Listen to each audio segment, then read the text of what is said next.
700WLW.com. This is Darryl Parks On Demand. Saturday midday, I'm Darryl Parks. Well, this past week was a shock to a lot of people, and a lot of people, including me, I didn't really understand what they were talking about, but the S&P came out and said that the U.S. government, basically a bunch of deadbeats. And Howard McEwen, our go-to guy when it comes to all things financial. Howard, good morning. Good morning. Happy Saturday. All right, Howard, what does this mean when a credit rating is the warning is put out there that it may be dropped, and what does this mean to the U.S. government? Well, in a way, it means not a whole lot. But what the S&P said was, hey, in about 2 years, we're going to look at the credit rating. We're changing our outlook to negative, which is kind of like the bank going to you and saying, look, buddy, you're spending a little too much money. You need to start getting straight or else we're going to put the squeeze on you. Well, why 2 years out? Why 2 years out? Why now? Why would they do that? Well, because they still think we can pay off our debts. And why would they do that? It was more of a political thing. Even the S&P and the president's spokesman said this, and I agree that after they heard the president's speech on, Wednesday before last, in which he had pretty different vision than what Paul Ryan and the Republicans said, and somewhat combative, they said, look, we don't think you guys are going to come to an agreement. You need to, or in about 2 years, we're going to lower you from AAA debt rating. Now, the important thing, though, is the S&P wasn't telling the investment community anything they didn't already know. About a year ago, corporate bonds, Procter & Gamble, can borrow money cheaper than the government in a lot of ways. The yield on their debt is cheaper because they believe Procter & Gamble will pay better or has a better chance of paying off their debts than the government does. About 6 weeks ago, PIMCO, the largest bond mutual fund out there, cut all their holdings at Treasuries. They're not going to buy anymore, and they actually sold all theirs. Mm-hmm. OPEC did the same thing. So S&P, what they're saying is nothing that we didn't already know. They just said it a lot more publicly and made a bigger splash. Well, Howard, you just mentioned that they still believe that the U.S. government can pay off its debts. Can it? Yeah. Yeah, of course it can. It just has to either increase revenues quite a bit or cut back on spending. Mm-hmm. I mean, it's and how's that cut back in spending going to happen? Well, I have no idea how that's going to happen. That's what the S&P, that I think was what triggered their negative outlook change, as they said. They listened to what the Republicans were saying. They listened to what President Obama said, and they said, wow, these guys are not going to come to an agreement. We may have to cut their AAA rating. All right, so the U.S. government pays, about $500 billion a year in interest, right? It's about 7% of all the money they bring in is what they pay out in interest. All right. So it's about $500 billion, I think. Yeah. All right. Anyway, that leaves around, looking at the budget, about $2 trillion to spend. So then you have Medicare and Social Security. That's about $1.5 trillion. And then the military that we know about takes $700 billion. We have social programs that cost another $500 billion. Federal pensions are north of $200 billion. So let's say we have $2 trillion to spend. Those numbers I just gave you add up to $3 trillion. So they have to cut about $1 trillion from the budget. Is that going to happen anytime soon? Well, they just cut about a couple $100 million just last weekend, so they've got to start, right? But they said it was $38 billion, which in Washington equals $352 million, which is nothing. Right. It's peanuts. Now, here's you just cited the figure. It's $500 billion on our debt or whatever it was. Get all my zeros get convoluted in my head. Here's what we got. Here's what I'm afraid of. As far as paying the debt. Right now we've got something called quantitative easing, which means that the Treasury keeps issuing these bonds and the Federal Reserve is buying the bonds. They're just printing up money and buying them, right? Mm-hmm. So in effect, we're loaning, or the U.S. government is borrowing from itself with fake dollars. Come Wednesday, the Fed is going to release its notes, and we may stop this quantitative easing. And what will happen is we got to turn back to China, India, ourselves, corporate investors, All right. to start buying these bonds. And right now we're buying it at the U.S. is paying about 0%. All right, Howard, let's go. Get a lot more. Let's go back here because you said we're buying our own. We're buying our own debt. Right.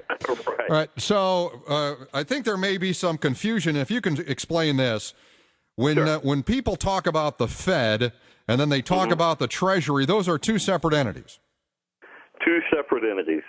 Basically, the Treasury is in charge of all the, just like a treasurer at any club you belong to, it's in charge of keeping the dollars straight and paying the bills. So that's the U.S. government. And then the Fed is really not part of the U.S. government. Well, yeah, it's not. It's a quasi-government, depending on how you want to look at it, but it's a government. I know that, but it's quasi. Purposes. All right. Right. So the Fed says to the Treasury, look, you're going to print more money. And then the Treasury starts up the printing presses. And then the other way around. The Treasury says, all right, we're going to borrow more money. Okay. We're going to issue these bonds. The Fed says, okay, we're going to print up more money because the Federal Reserve is in charge of the dollar. All right. We're going to print up more dollars and buy these bonds from you. So it's worthless. The Treasury is selling the bonds. It's worth and worthless because as they're printing up all these dollars, your dollars, my dollars, become worth less and less. So that's like law of supply and demand type stuff. The more supply, the lower the worth. Exactly. Okay. Yeah, and that's in money terms, that's called inflation. Which is what we're experiencing. And we're going to be experiencing, I think, soon enough, yeah. And where the problem comes in is the Federal Reserve can't keep doing this. They can't just keep printing up dollars. So the Treasury that's getting addicted to all this debt they're issuing is, again, going to have to turn to the public, whether it's U.S. investors or foreign investors. And those investors are going to demand a lot higher interest rate for this risk, especially after the S&P said, look, you guys are turning into a risky investment. Well, Howard, one of the things about inflation that and the inflation numbers that we see that really leaves me scratching my head is that in those numbers, fuel and food prices are not included. Yeah, and that's pretty much a big chunk of my family's budget. Mm-hmm. Now, crude oil has increased since 2010 about what, 40%? Something like that. Yeah, I don't watch it too closely, but everybody knows it's up. And then you look at food product or commodity. Soybeans is up 35%. Corn is up 75%. Yet when like cotton are up that high, so it goes into clothing too. Right. So when you look at inflation, they say inflation is now I think it was 2% annually or something, and it's nowhere close. It's like 10%. Well, we've had two good things working for us. Well, not two good things. Really, we've had a couple international incidents where basically we got all these excess dollars out there. When the euro, all those countries are going through their own debt crisis, it held those investors run to the safety of the dollar. So they're kind of soaking up these dollars for us. But yeah, you're right. At some point, it's going to turn. They're debasing our currency. We're becoming worth less and less. Mm-hmm. Well, and again, that's inflation. Now we look at oil prices, and everything I have read about oil prices, the increase is due to speculation. It has nothing to do with the law of supply and demand because there's plenty of crude oil out there. Now, what is happening with these speculators, and why are they driving up the price of gasoline at the BP? Where do you hear that it's speculators doing that? I don't understand what that is. Well, I've read about it in the Wall Street Journal. I've seen it on TV. I've seen it in numerous published articles. Yeah, I've seen it on Larry Kudlow. Larry Kudlow has talked about this. Larry freaking Kudlow. Basically, what speculators do is they're betting on what the price of oil is going to do. And they are betting that it's going to go up. And basically, they've been right. Now, because they're betting it's going up, there is some mechanism where they could inch up the price of oil. But here's really the big thing. Back to what you said. There's no way speculators in New York or anywhere else can control the price or raise the price of something as massive and as huge as the supply of global oil. What is affecting the price over the last, really, 10 years is two things, China and India. And that doesn't make them bad countries. They're just developing countries. And when America came on board and started using up more petroleum, we drove up the price of a global oil. Because really, if you're an Indian, if you're Chinese, you want to work at a factory, that's going to take petroleum. If you want to drive a car, that's going to take petroleum, and they're bringing a lot of people online, and that's what's driving up the demand for oil. But when the United States became industrialized... And as well as Brazil and a few other countries developing like that. But back decades ago when the United States became industrialized, most of the oil was coming from our own country. That's true, yeah. Yeah.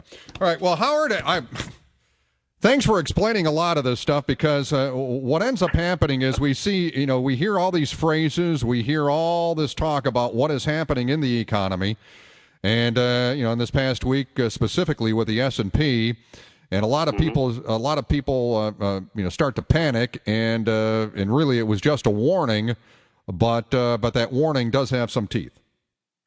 Yeah, it does have some teeth, and here's what people need to look out for is, again, on Wednesday, the Federal Reserve is going to just basically release their transcripts of their meetings. And if they stop this quantitative easing, the Treasury's got to turn to somebody else. Another thing is, we'd already talked about, is inflation. Inflation will drive up interest rates. And of the $14 trillion or so that the U.S. holds in debt, about $2 trillion of that is in 30-day bonds, which is like kind of borrowing short-term. And those rates they're paying really about 0%. If inflation and interest rates kick up, the cost of borrowing is just going to go through the roof. And the effect That's the thing I'm worried about. And the effect on you and me is, let's say you want to go out and buy a car. Well, yeah. It's going to drive up interest rates. It's also going to possibly induce money to come out of the stock market because they're going to buy these treasuries thinking they're paying more now. Either way, it's not a good thing. All right. Howard McEwen of howardmcewen.com, 700 WLW's financial guru. Howard, have a wonderful weekend, my friend. You too. Happy Easter. Happy Easter to you. 20 after 10, I'm Darryl Parks on the big one, 700 W. Fox 19 Storm Tracker forecast from Chief Meteorologist Steve Horsemeyer for today. Showers and thunderstorms from time to time. In fact, some of the rain could be heavy. If you live near a river or a creek, watch out. Flash flooding still possible along with these severe rain cells. A high today at 73. For tonight, more of the same, 58 the low. And then tomorrow on Easter Sunday, showers and thunderstorms. Again, heavy rain, flash flooding possible with a high of 73. Almost to 80 on Monday, on Easter Monday, and then temperatures near 70 for the remainder of the week. Radar showing showers south of the Ohio River and into central Kentucky. Nothing in our area right now. In fact, the sun is peeking through here in Sycamore Township, 62, 700 WLW. This past week I was in Los Angeles. A couple of things that I made note of. I have never seen traffic like I saw in Los Angeles the last couple of days when I was there. Holy smokes! Incredible. And I have driven in Los Angeles numerous times. I was heading to dinner. I was taking the red eye back on Wednesday. And I was heading to dinner. My plane left at 10:30 Pacific time. Heading out to dinner. The dinner was at 7 o'clock. I figured, well, I'll leave there by 8 o'clock and head out to the airport. I was in Sherman Oaks. The dinner was at a restaurant in Hollywood, which is about 8 or 10 miles. I left Sherman Oaks about 6, a little after 6 o'clock.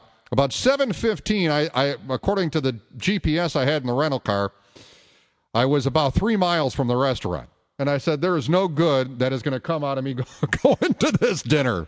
So I started heading toward LAX, which is about 8 miles from Hollywood.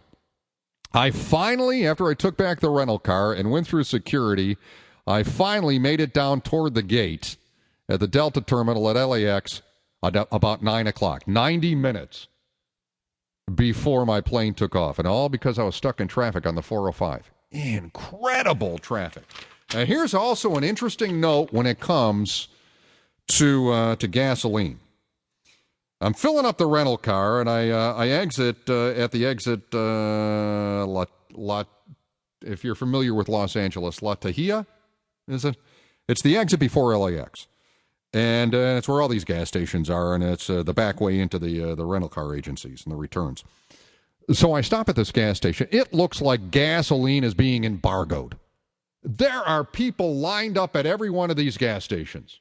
And people have this panicked look on their face, and chances are they were taking back their rental cars. So I finally make it up to the pump, and I stick in my American Express card, and it says card rejected. I'm thinking, all right, that's odd. So I put in my Visa card rejected. I go inside the gas station, and I said, hey, I'm trying to fill up my car out there. And he says, we don't take credit cards. Cash or debit cards only. And I said, what? Cash or debit cards only. I said, all right, well, I'm going to put in $15, and I gave him a 20. He gave me a 5. As I was driving to the airport, I started thinking, is this going to become commonplace as gasoline gets more and more expensive? And gasoline was $4.30 a gallon in L.A. Orlando this morning, there's a gas station charging $5.69 a gallon. Here in the Cincinnati area, about $3.89. And last year, gasoline was $1 cheaper per gallon on average in our area. Bill has the news next on the big one, 700 WLW. I'll be getting up at 4 in the morning to watch that. Not.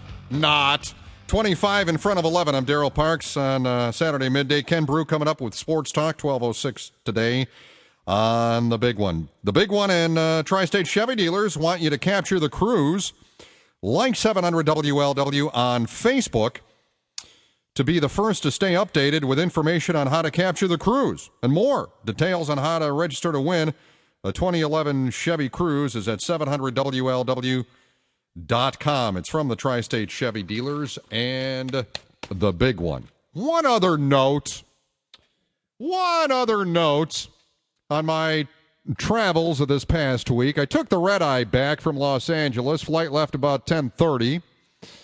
It flew to the new Delta hub. Oh, you're expecting me to say Dayton. Or I'm sorry, Detroit, right? Or Minneapolis? No. I flew through Orlando.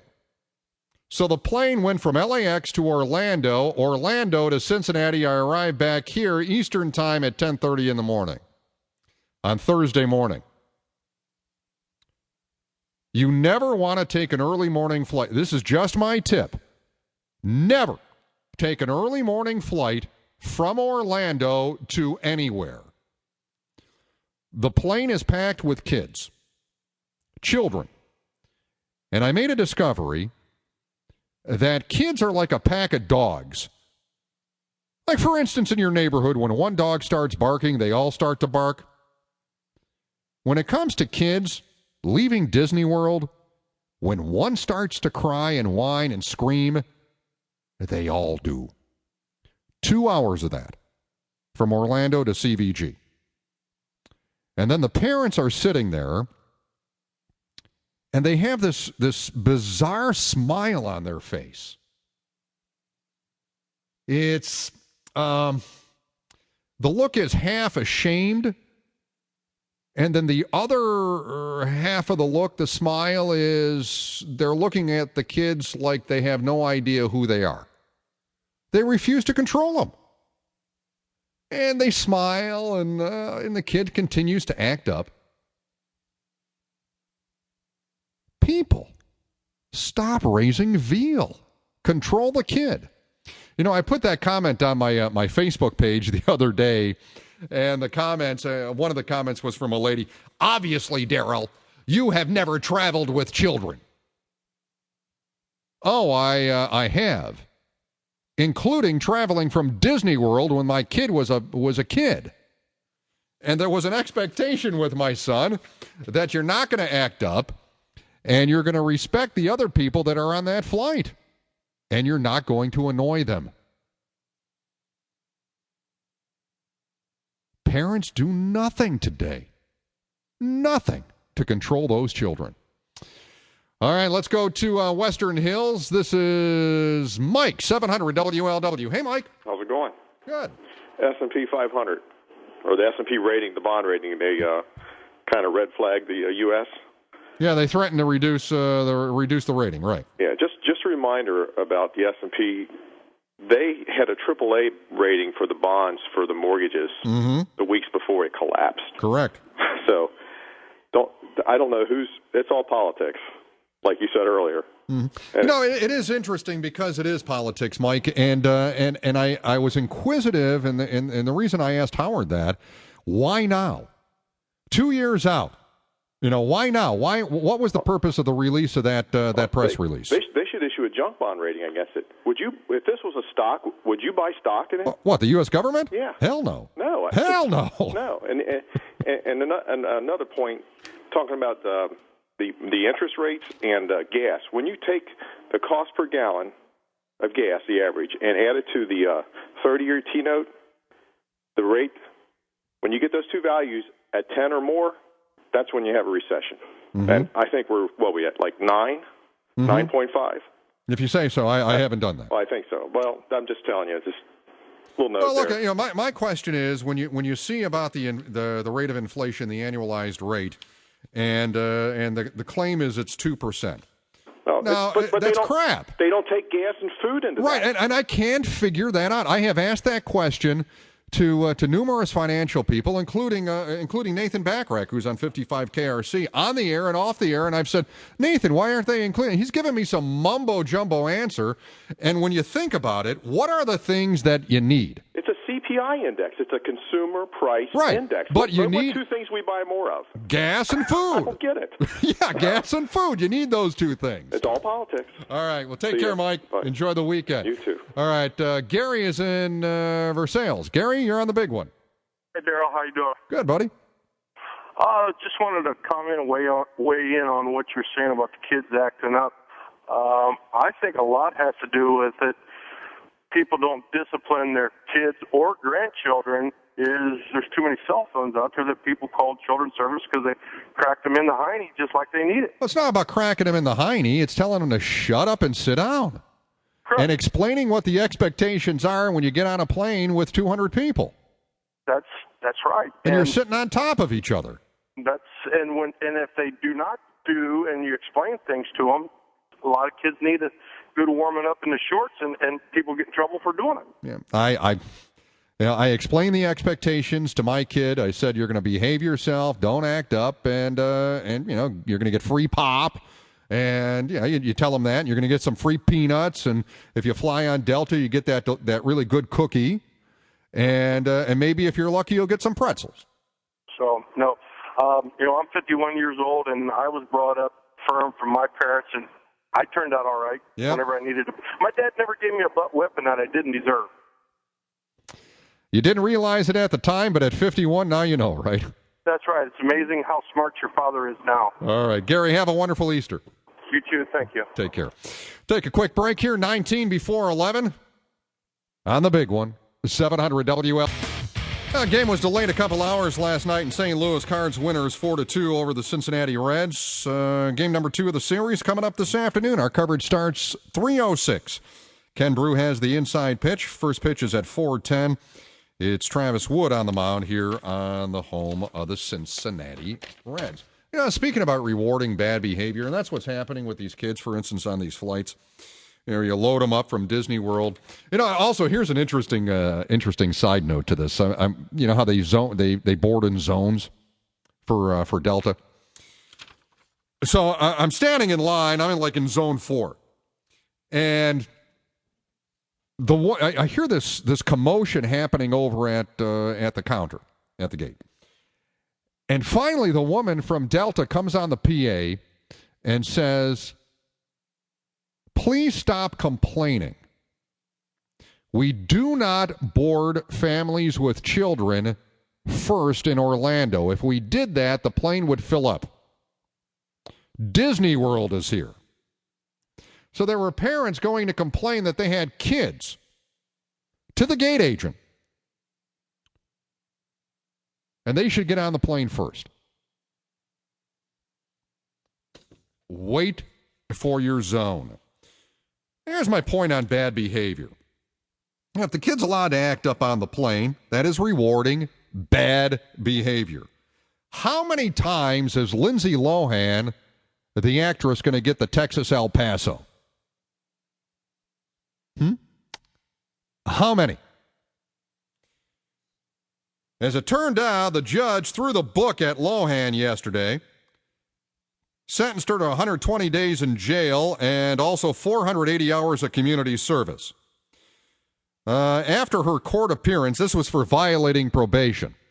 After her court appearance, she was out of the lockup in about 5 hours after someone posted $75,000 bail. Her attorney is going to file an appeal. It's incredible.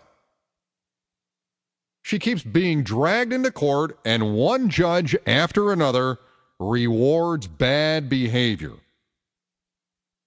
And what is she learning on this? She's learning that she's going to get out of jail in 5 hours. It's no big deal. Wow.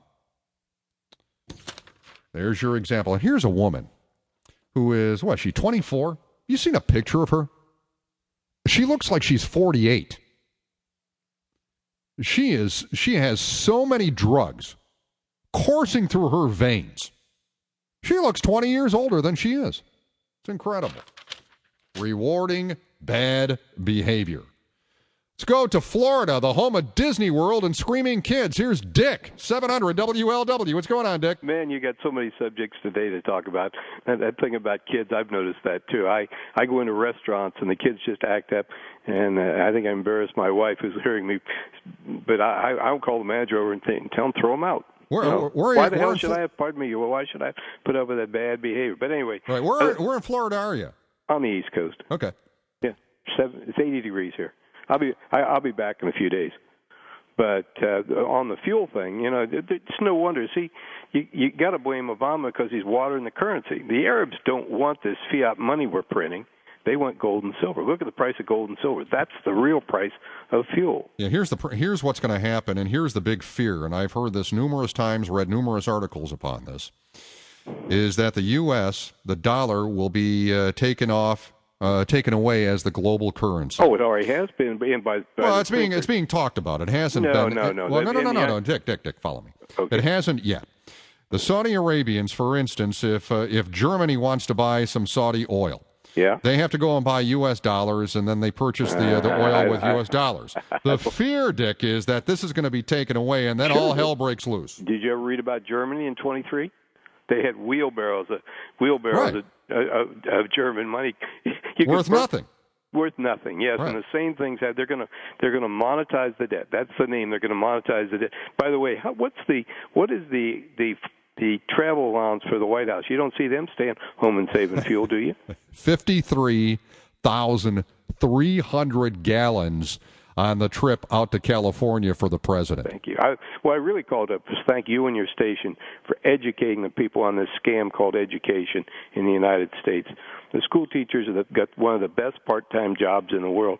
In Ohio, and I live in Ohio during the summer when it's nice, why they just gave them 2 more days, and even the governor called it 2 more days to go sledding. Did you see that? Yes. I mean, it goes on and on and on. The salaries are astronomical. Your station, like Sloaney, read the Lakota contract on the air. Mm-hmm. Read all the things those people get, and they've got this retirement system. You realize they gave Christmas bonuses. They don't like me to call it that. It was Christmas bonuses for about 20 years. It was a 13th check. They said it was because they made so much money. Now they're broke. They built a $94 million building for the retirement fund. All these retirement funds ought to be put together. Yep. There should be one retirement fund. There's 6 governmental retirement funds in Ohio, including Cincinnati. They all should be. We'd have one computer system, one building, one board of directors. No, can't do that. Mm-hmm. But it's been proven time and time again. For instance, consolidated government. Was it back in the 1960s that Marion County and Indianapolis combined? Yes. All right, and then you start looking at all these other cities and county governments that have been combined. And it's miraculous. It happens to Indianapolis is doing well as a city. Louisville is the same way. It's doing well as a city. And they combine the services. It makes sense, to Dick's point. Dick calling from Florida, home of the screaming kid. 700 WL. Hey, friend me on Facebook, facebook.com. Darryl Parks. Follow along on the show on these topics that we're talking about today, and also pithy comments during the week as we become a 24/7 brand. How about that? Facebook.com, Darryl Parks. Look me up. Become my friend. How about rewarding poor behavior and bad behavior? I cut this out of the paper this past week. It's a letter to the editor, James Lewis of Withamsville. Sleeping on the job, not okay. Another example of the need for SB 5 government-wide is the sleeping air traffic controllers. I worked graveyard shifts for about 10 years with 3 different companies. I would have been fired for sleeping on the job, as should the air traffic controllers be. Instead, the bureaucrats add additional staffing. We need another Reagan to clean house. It's true. It's not their fault they're falling asleep on the job. It's incredible. Rewarding bad behavior. I worked overnight for, oh, Lord, what, sophomore in college, junior in college, half of my senior year in college. Went to school during the day, worked overnight. I am one to remember that I not once fell asleep on the job. Not once. It's all about a work ethic. Mark in Dillonvale, 700 WLW. Yeah, hi, Darryl.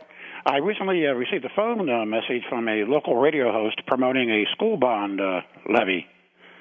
Uh-oh, who was it? Well, you just played his promo a little while ago. So I guess you know the neck of the woods I'm in. So who? Willie Cunningham. He's doing robocalls? Yeah. Union Brother Willie is doing union calls? Yeah, I still have it on or my machine. Or levy calls? I believe so, yes. And what levy is this? It's a school bond issue for the Deer Park system. They want to tear down a school and build a new one and all kinds of things. I don't know what to think any longer. He's supporting unions. He is supporting Jim Tressel at Ohio State. He's doing robocalls. The whole world is turning on us, and it's being knocked 180 degrees out of phase. We're going in the opposite direction now. We got to check into this levy. It's a little zany, So. Wow. So another thing, though, is the concept of our tax system. Who the author of that was? Who? Karl Marx. Our tax system? Yeah. Income tax? If he is the author of the Communist Manifesto, yes, sir. It's all in there. Progressive income tax, property taxes, inheritance taxes, centralized education. So I took a class in Karl Marx in college, and I don't remember that, but I'm going to have to go back and review those notes. Oh, yeah, the 10 planks. All right. And you tell that to a kid, he thinks it's our Constitution. Yeah. So, Mark, we're going to have to run, but I appreciate the call and the info, and I'm going to do some studying this weekend on Karl Marx. I'm going to pull out my books. Okay. All right, buddy. Have a happy Easter. All right, Ken Brew coming up with Sports Talk at 12:06. Reds baseball at 3:06 with the inside pitch here on the big one. Home of the Cincinnati Reds, 700 WL.